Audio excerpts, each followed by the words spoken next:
За энэ өдрүүдэд дэлхийн оюуны өмчийн өдөр тохиолж байна. Тэгээд энэ өдрүүдэд оюуны өмчийн эдийн засаг хэрэглэлтэнд оруулах тухай хуулийн төслийг өргөн мэдүүллээ.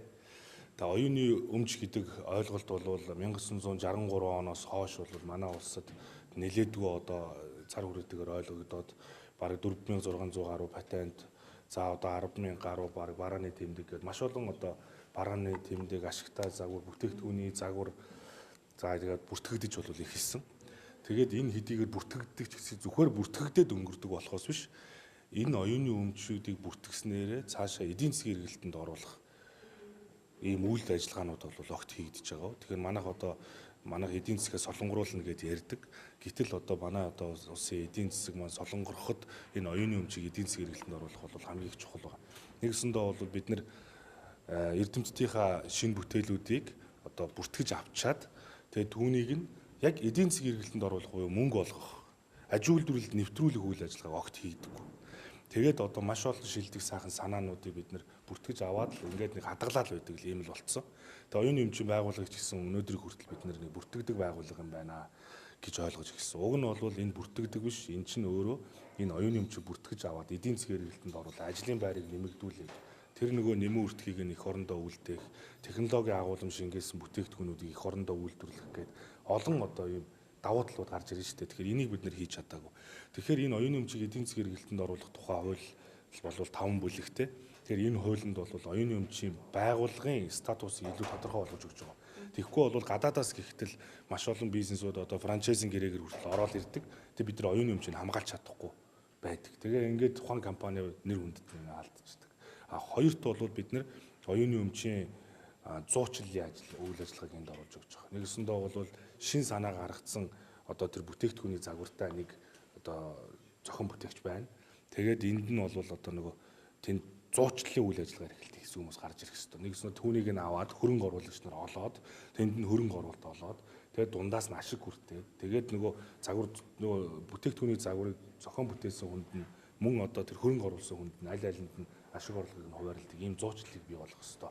Буюу оюуны өмчийн биржийг энэ хуулинд анх удаа тус хийж өглөө. Дээрээс нь оюуны өмчийн зөвлөх үйлчилгээ гэдэг зөвлөх үйлчилгээ ба оюуны өмчийн зөвлөх үйлчилгээний компаниудыг боддоор дэмжиж эхэлж байна. Мөн оюуны өмчийн мэрэгсэн үнэлгээчдийг бий болгож байгаа. Оюуны өмчийг бид нар үнэлж чаддаггүй байжээ.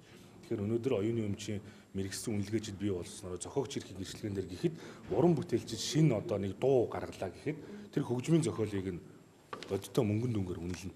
Тэгээд тэр дүнгээ үнэлүүлсэн болвол тухайн одоо тэр зохиогч эрхийн гэрчлэгээ банкнд юм барьцаалаа шууд зээл авдаг. Ийм хэлбэрлүү бол манай улс бол шилжих ёстой юм байна гэдгийг энэ хуулинд бол бас оюуны өмчийн мэрэгсэн үнэлгээч байна гэдгийг тусгаж өгсөн. За мөн одоо оюуны өмчийн маргааш шийдвэрлэх зөвлөл гэж гаргаж байгаа. Ямар нэгэн барааны тэмдгийн зөрчил гаргасан болвол ямар нэгэн одоо хүний уран бүтээлийг одоо хулгайлсан болвол зөвшөөрлгүйгээр ашигласан болвол тэгэхгүй бол одоо өнөөдөр чинь дууг бид нэр хөгжмийн зохиолыг ямар ч одоо зөвшөөрлгүйгээр ашиглаж шít.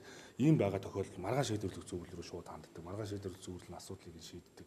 Ийм одоо байдал руу шилжиж эхэлж байгаа. Нэгсэндээ бол энэ оюуны өмчийн эдийн засгийн хэрэглэлтэнд оруулах хууль батлагдсанараа бол байгууллагын зуучлалын үйл ажиллагаагийн зөвлөх үйлчилгээгийн за нөгөө оюуны өмчийг эдийн засгийн хэрэглэлтэнд оруулах хэсэг буюу инновац болгох хэсгийг инж гисэн за тэгээд оюуны өмчийг зах зээл дээр гараад хэрхэн боожох вэ гэдэг асуудлыг инж гисэн бүхлээр нь энэ хуулинд бол зохицуулж өгж байгаа гэдгээр бол онцлогтой. Энэ хуулийн гол онцлог бол хууль гарсны дараа e-патент гэдэг вебсайт ажиллаж эхэлнэ.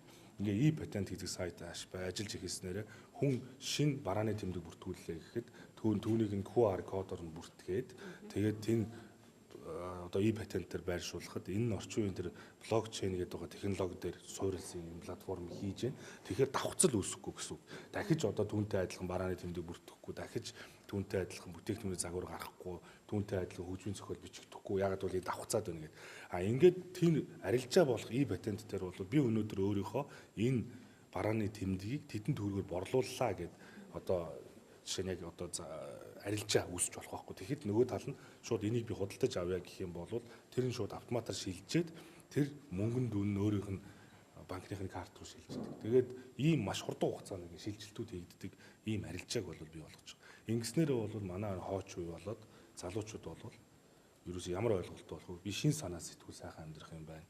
Би сайн зохион бүтээгч байвал сайхан амьдрах юм байна. Сайн инженер болох хэрэгтэй юм байна. Сайн эрдэмтэн болох хэрэгтэй юм байна. Сайн уран бүтээлч болох хэрэгтэй юм байна. Сайн зохиолч болох хэрэгтэй юм байна. Тэгвэл би уран бүтээлээ мэрэгсэн үнэлгээчдэр үнэлүүлээд тэгээд энэ оюуны өмчийн мэрэгсэн үнэлгээгээр дамжуулаад би сайхан амьдарч болох юм байна гэж ойлгоно. Нөгөө талаасаа тэр дундын одоо нөгөө хүмүүс байна шүү дээ. Одоо антрепренеурууд гэдэг хүмүүс чинь за чамд ямар шилдэг санаа байна? Таны бүтээлийг би тэдэнд төгрөгөөр үнэлүүлчихлээ. Таны бүтээл би ийм хөрөнгө оруулалт олоод ирлээ. Тэгээд тэр хөрөнгө оруулалтын ч олдог шин санаа гаргасан хүмүүстэй ч холбон зуучилдаг. Тэгээд дундаас нь ашиг хүртдэг. Ингээд эрдэмтэд нь ч нөгөө хөрөнгө оруулагч нар ч гэсэн ашиг хүртдэг. Хин юу хийх вэ гэдгийг маш их ойлгомжтой болж байгаа. Ийм бол давуу тал үүсэж байгаа. Тэгээд энэ хуулийг батлан гаргах нь бол нэгдсэн үндэсний байгууллагт одоо бас бид нар грек конвенцэд нэгдсэн үүргээ бол бас хүлээн биелүүлнэ. Тэгээд ийм ач холбогдолтой. За их хурлын үйл ажиллагаа болвол энэ сүүлийн үед бол одоо сүүлийн за хийх гэж байна. За их хурлын үйл ажиллагааг бол бас бодитойгоор сайжирж байгаа гэж бол харж байгаа. Яагаад тэгэхээр нэгт бол энэ бас хариуцлага нэмэгдсэн байна. Энэ хариуцлага бол бас үндсэн хуулийн өөрчлөлттэй холбоотойгоор хэлцэх асуудлуудтай холбоотойгоор нэлээд одоо бас идэвхжүүлэн ажиллаж байгаа их хурлын гишүүд. Хоёрт бол бас хурууны хээний бүртгэл бол санал хураалт их бодиттой болгож өгч байна. Ягаад гэвэл санал хураах болгондоо хурууны хийгээд арж байгаа учраас маш их бодиттой болж эхэлж байна. Эрт сайжирж байна. Тэгээд ийм бас сайн дэвшлүүд гарч байна. Энэ татврын ерөнхий хууль, тендерийн хууль гэх томоохон хуулиуд гацаанд байсан хуулиуд бас батлагдчихлаа тийм ээ. Тэгэхээр бас одоо ажиллах хугацаа цөөхөн үлдсэн учраас ер нь яарчлан сайн ажиллах үүрэг бол үлдлээ гэж харж байна. Тийм маш одоо хүлээгдэж байсан хуулиудыг ээлж тус чуулганаар баталсан. Энэ ээлж чуулганаар бол олон хуулиудын одоо шаардлагатай хуулиудад батлагдана гэдэгт итгэлтэй.